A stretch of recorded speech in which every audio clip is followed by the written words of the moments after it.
Eu diria pro Leandro adolescente que essas coisas vão acontecer, eu acho que ele ficaria incrédulo. A figura que eu tô mais impactado até agora é a figura do Mário de Andrade. As pessoas elas estão com uma visão muito nebulosa a respeito de como se tocar um projeto artístico, porque elas estão centradas nos números.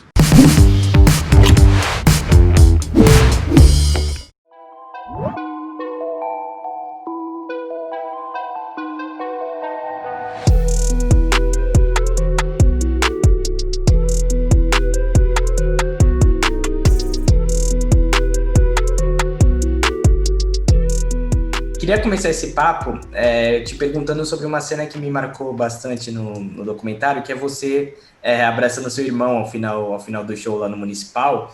E eu queria saber qual é a importância desse trabalho como um todo, né? Não só o show no Municipal, o que desenvolveu nesse documentário, e o que o Leandro lá de pequenininho pensaria sobre tudo que aconteceu, cara. Às vezes eu me pego pensando isso, eu fico pensando que se eu tivesse a chance de ter uma máquina do tempo e voltar e falar para mim criança, para mim adolescente, na verdade. E criança a gente ainda tem um mundo, uma visão mais límpida do mundo, e a gente acredita que a gente vai ser astronauta, tá ligado? Eu diria pro Leandro adolescente que essas coisas vão acontecer, eu acho que ele ficaria incrédulo, sabe? Ele diria, não, isso não é possível. Isso não com a gente, sabe? E eu acho que quando eu e o Evandro abraça, chorando, é porque são esses dois molequinhos se abraçando, pensando como a gente pôde pensar que isso não era com a gente. E me fala um pouquinho sobre a narrativa do documentário, né? A história negra no Brasil, ela era muito oral, né? E ela começou, ela tem agora, né, documentos, tem mais um material acadêmico. E no seu documentário você faz muito uma espécie de linha do tempo, né? Contando a história da cultura negra e dos movimentos negros nesse documentário. Qual a importância desse trabalho também para a cultura negra no Brasil? Eu acho que a gente tem a missão, a responsa, né, mano? A gente tem uma lição de casa gigante, que é dar continuidade às edificações que foram feitas pela geração anterior, né? Então a gente está falando daquele pessoal dos anos 70 e do como eles conseguiram alterar a percepção desse país a respeito dos afrodescendentes, tá ligado? A gente precisa continuar essa construção com algo que tenha uma grandiosidade proporcional.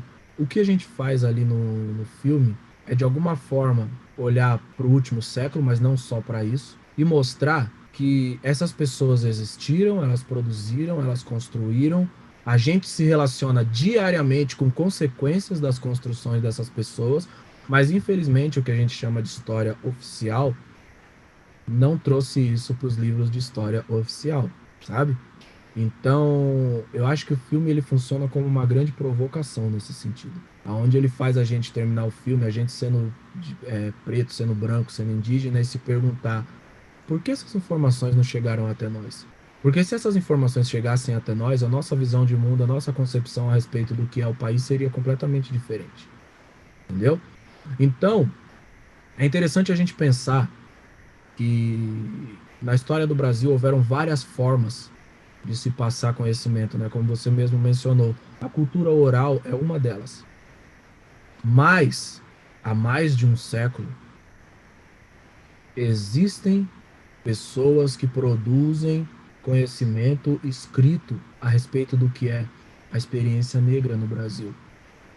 Para fora disso, a gente também tem uma série de documentos oficiais que retratam o passado, não todos que a gente gostaria, porque muitos deles foram incinerados pelo Rui Barbosa no episódio da abolição da escravatura. Mas a gente tem muito material escrito também para que a gente se debruce essa sobre essa experiência e consiga ver a amplitude dela, entendeu? Em todas as camadas, orais, acadêmicas. A literatura é um ambiente muito rico para a gente poder se conectar com isso. E aí o que eu quis fazer foi mostrar que todas essas coisas se conectam na prática, entendeu? Os oito batutas, eles são uma consequência prática de tudo isso, real. Não é uma ideia, não é um projeto que vai ser daqui a 3 anos, não, aconteceu, entendeu? Isso se levantaram e fizeram. Assim como a própria figura do Mário de Andrade, aqui a gente passa no filme e fala, mano, o Mário é uma pessoa que merecia mais luz, porque 30 anos antes do Malcolm X, o Mário de Andrade estava fazendo um discurso tão enfático quanto, saca? E infelizmente a gente conhece mais o Malcolm X no sentido de construir, de lutar por um país antes, por um mundo antirracista, do que o Mário de Andrade. Eu acho que a experiência do Brasil produziu uma série de personagens que também compartilharam palavras tão importantes quanto. E na construção desse filme, qual se você teve alguma descoberta assim que te chamou a atenção, qual mais te impactou assim? Qual descoberta mais te chamou a atenção? Acho a sua pergunta fascinante, porque muito obrigado por ela, mano. A figura que eu tô mais impactado até agora é a figura do Mário de Andrade. Ela é o Mário de Andrade para mim. Eu coloquei como meta, né? Eu tenho que terminar esse ano lendo todos os livros dele, tá ligado? Tô acabando, falta quatro. Ufa. Vai dar tudo certo. Eu até dei um break agora, porque eu tava muito Mário de Andrade. Em casa eu só falo de Mário de Andrade. A minha mulher já fica tipo assim, ela já fica perguntando aonde que o Mário de Andrade vai entrar nessa história. Porque eu fiquei profundamente impactado, não só pela grandiosidade intelectual do Mário de Andrade, mas também pela sensibilidade artística, pela visão de mundo e pela necessidade onde ele se colocava de construir esse esse Brasil que pode ser partindo do ambiente da cultura, partindo do estudo do folclore, sabe? Então, para mim é mágico, por exemplo, poder me conectar com a trajetória, com a biografia de um personagem tão intenso e que lutou para que o Brasil, não só para que a arte do Brasil reproduzisse a inspiração do Brasil, mas que o Brasil fosse de fato um ambiente inspirador, tá ligado? Para todas as pessoas. Então, por exemplo, a gente passa rapidamente pelo episódio da comemoração do cinquentenário da abolição da escravatura nos arredores do Municipal, no documentário. Essa passagem, ela foi organizada pelo Mário de Andrade, né, junto com as associações negras de São Paulo, e isso alcançou uma proporção tão grande que até o próprio governo federal quis se conectar com isso. Depois, com o golpe do Estado Novo, o prefeito é deposto, Mário também deixa de ocupar o lugar de diretor do Departamento de Cultura. Getúlio Vargas converte toda aquela comemoração numa grande homenagem à Princesa Isabel. E eu acho que isso mostra muito duas perspectivas a respeito de um mesmo ponto, que é, em momento algum, na organização do projeto feita pelo Mário de Andrade, isso está nos documentos datilografados por ele, a Princesa Isabel era a protagonista. O Mário se esforçou para que as pessoas pretas falassem a respeito dessa experiência e as pessoas que estudavam essas questões, né? No momento em que o governo federal, principalmente, entra nessa conversa, ele tira todas as contribuições das pessoas pretas que estavam programadas para trabalhar nisso, né? As conferências que aconteceram, que foram elaboradas por pessoas pretas, não são publicadas e se transforma numa grande homenagem à Princesa Isabel. E acho que isso fala muito sobre o Brasil, mas também fala muito sobre como o Mário era gigante, entendeu? Ele não entendia simplesmente as pessoas pretas como o objeto, ele entendia aquelas pessoas como sujeito, porque ele também era uma pessoa, né? Ele era o que se chamava na época de mulato, um pardo, um mestiço, né? Essa grande coisa que o Silvio Romero chamava o mestiço de a quarta etnia do Brasil. É o branco, o preto, o índio e o mestiço. Sim. E 2020, a luta antirracista, ela se espalhou pelo mundo, assim, foi um tema que foi motivo de debate, digamos, entre aspas, furou a bolha, né? Eu queria que você falasse um pouquinho da importância desse documentário na construção dessa luta e do debate também, né? De suscitar o debate.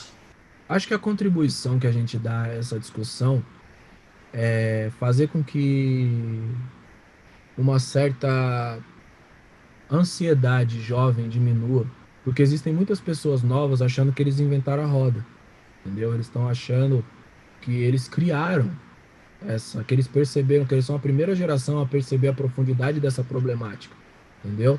E aí eles têm como base movimentos norte-americanos E eu não estou dizendo aqui que não seja importante a gente se conectar com o que acontece fora do Brasil, para a gente entender até como analisar a nossa própria realidade.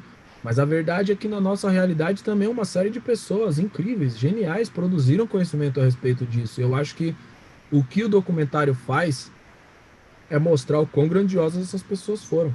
Sim. E sobre Amarelo musicalmente, né? Você ganhou um Grammy esse ano. Eu queria que você falasse como você está se sentindo com o seu trabalho também, a questão musical, né, do Amarelo. Eu acho que tudo vem para coroar um projeto que ele é experimental, e eu gosto de chamar ele de um disco experimental, porque ele vai para um lugar que é pouco comum na música rap. E eu não acho que seja somente uma conquista do Emicida. Eu acho que Amarelo ter sido tão premiado, tanto com o disco do ano no Prêmio Multishow, quanto o prêmio do ano, no disco do ano no Grammy, no Grammy Latino, Isso. é uma forma de dizer que a arte importa, tá ligado, mano? As pessoas elas estão com uma visão muito nebulosa a respeito de como se tocar um projeto artístico, porque elas estão centradas nos números, entendeu? Quantos views, quantos likes. Imagina passar uma década e o único ponto de análise da sua obra ser a quantidade de likes que ela gerou. Isso é publicidade, não é arte, mano. Tá ligado? A gente tá falando sobre arte. Então, quando a Amarelo é reconhecido, a gente coloca a arte no centro da discussão novamente, a liberdade artística, o direito da arte de pensar, de imaginar o mundo. Então, eu tô muito feliz. Muito feliz porque a gente tem o amor dos nossos colegas da arte, a gente tem a admiração dos nossos colegas da arte que estão no fazer artístico todo dia com a gente, da música, do teatro, da arquitetura. Todas essas pessoas estão junto com a gente. Mas é muito importante que a gente faça com que a indústria reconheça. E esses prêmios, eles são manifestações da indústria.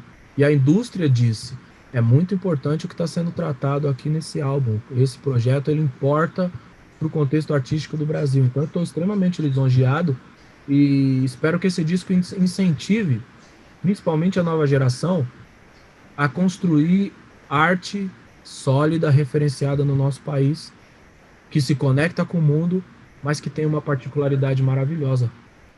Emicida, muito obrigado pelo seu tempo, pelo papo. Foi um prazer falar contigo. E o Tudo bem. documentário ficou maravilhoso. Obrigado, mano. Curtiu? Curti demais, curti demais. Descobri Emocionante. muita coisa também, que é É importante. mesmo? É mesmo? Ah, Assim, o que mais me chamou a atenção foi o Candeia, né? Foi algo que eu conhecia um pouco, né? Mas toda a organização me chamou a atenção. foda. Foda, é foda. É foda. E ali tá só um pouquinho, tá ligado? Tem muita coisa. A gente tem trabalho pra caralho, Guilherme. É isso, é isso. Obrigadão, Obrigado, cara. irmão. Obrigada, Prazerzão. Guilherme. Valeu.